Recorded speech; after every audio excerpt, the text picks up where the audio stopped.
I didn't like the Lightfall campaign. I've been trying to make a video about this for the last couple days, and each attempt I've scrapped because I either go on a rant, I ramble about what ifs, or I get too harsh towards a game that I do care about. So don't get me wrong, Destiny 2 is still fun. The gameplay is unique and in a league of its own, but at some point, gameplay changes once a year isn't enough to keep people interested. This expansion was hyped up to be the Infinity War of Destiny, and all it turned out to be was a $50 Strand tutorial with a story that would be weak as a seasonal storyline. So a few months ago, there's this guy at Bungie that said they don't want to over-deliver content, and that hasn't been more obvious than it is right now. Bungo did come out with a little paragraph response to the backlash they've been receiving, and all they said was, "Thanks for the $50 bill. Now, if you want the rest of the story, buy the next 3 seasons." An expansion needs to be able to stand on its own, and the seasonal stories between them should just be extra stories that's going on in between the expansions. And saying the seasonal stories will explain Lightfall is just a scam. Because at the end of the year, the seasonal stories and content go away. You can't go back to any season of Beyond Light or Witch Queen, so if any of them were vital to explaining their corresponding expansion, you just scammed your player base. But the biggest issue about Lightfall's story is I don't have a reason to care. I don't care about the Cloud Striders, I don't care about Neomuna, I don't care about the people of Neomuna, I don't care about the Veil, and I certainly don't care about the Witness when he just pieces out at the end anyway. Now, I'm not stupid. I get why I should care about those things, but I don't when there are more important things that deserve my attention. The people of the last city are being captured and thrown into prisons. Amanda Holliday, who has been with the Vanguard longer than us, she crashes back down to Earth after a space battle, and somehow after we deal with the whole Neomuna Strand obstacle course, we are the first ones to find her. To be fair, Crow was looking for her, but he must not have been looking that hard. So, with this danger on our doorstep, why would I leave? It would be different if we saw our allies that we spent the last 2 years recruiting actually do something. You can speculate what happened while we were gone, but in the very first cutscene, we see 5 main characters we interact with, and 4 of them do nothing the rest of the expansion. We have Osiris, who is a lightless, grumpy old man, Ikora, the most powerful warlock, Zavala, the head honcho of the Vanguard, who's supposed to be, who's supposed to protect the people of the last city. You have Elsie Bray, who's an exo time-traveling warrior who can use stasis, and Mara Sav, who has powers that can cripple Savathun, and magic we are still getting glimpses of. The only person to come help us is Osiris, who does nothing but whine the entire expansion, and the other 4 just stand around inside the helm anywhere from a few hours to a couple of days. To be fair, Keitel does come to our aid during the final mission, but all she does is hold the line while we go and kill Callus. And it just seems like the entire Destiny narrative team forgot about the last 2 years of content. So instead of defending Earth, we go and defend Neomuna. Instead of getting help from our allies, we get help from Cade 7 and the guy that's basically who Osiris is supposed to be. Honestly, Rohan seemed like a cool guy to get to work with, and his character was killed in such a lazy way. The only way his death could have been worse is if they did it off screen. And in case you don't know how he dies, he sacrifices himself to shut down this relay thing because we couldn't use Strand due to exhaustion, even though the mission before we were using and abusing Strand.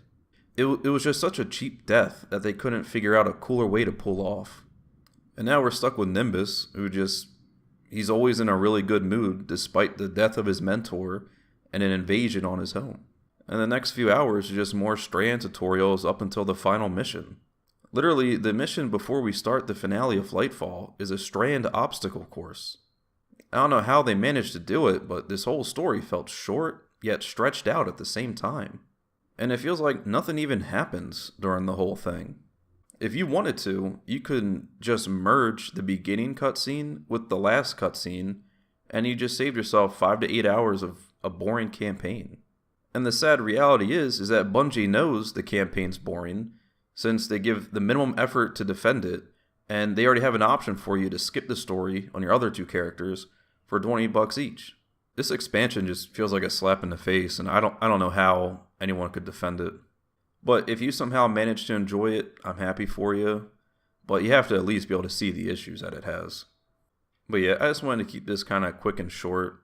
The original video that I was working on was like an hour and a half, and then I managed to cut it down to like 42 minutes. I mean, it was just sad and long, and I didn't want that to be a part of my channel. I want to make quick videos.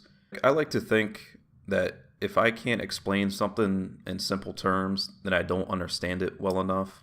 But, I mean, that's it. I don't know. This has just been depressing. Like, they really lost all momentum that they built up the last couple years.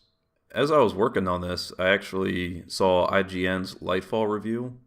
Well, it's a review in progress, but they actually pretty much nailed how everybody's feeling.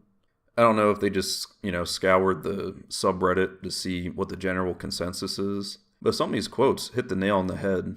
Like, I'll read some to you. Honestly, like, they knocked it out of the park. Like, the review's actually pretty damn accurate, especially for, like, IGN, The only physical beings occupying the meat space of Neomuna are our duo of Cloud Striders, who apparently follow the Sith's rule of two, so there's no chance of you meeting a third, maybe more interesting character, even by accident. And then here's another one. As you wage war against an incompetent moron for control of an artifact you know nothing about, you'll also discover the dark powers of Strand, a green elemental subclass our heroes spend half the campaign trying to figure out how to use, in a process so dull, they literally skip over some of it by giving you a Rocky-style training montage at one point. Your enemy is Callus, a stack of pancakes cosplaying as an air fryer, who serves as the least intimidating... Your enemy is Callus, a stack of pancakes cosplaying as an air fryer, who serves as the least intimidating antagonist in Destiny's history. Now, I was going to talk about how Callus looked. I mean, I did. Like I said, I made a video that was like an hour and a half long, and I just grilled into this campaign, and it wasn't warranted. I should not put that much energy into something so negative. But that was another thing I wanted to talk about, is how Callus just looks so stupid. Actually, as I was scrolling through this Reddit post of little snippets of IGN's review, this one guy does say, I'm guessing we won't be seeing many new players for a long while. There's a reply here that actually kind of feels like it punches you in the gut.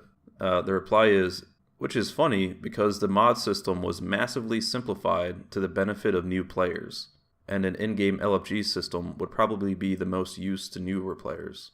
Like, not to kick Bungie while they are down, but the game might be in a lot of trouble in the next couple of seasons. 100%. Like, I can't find a reason to justify, tell my friends, hey, yeah, you might want to spend $50 for this. It's really good. Because it's not. But that's all I got. Adios.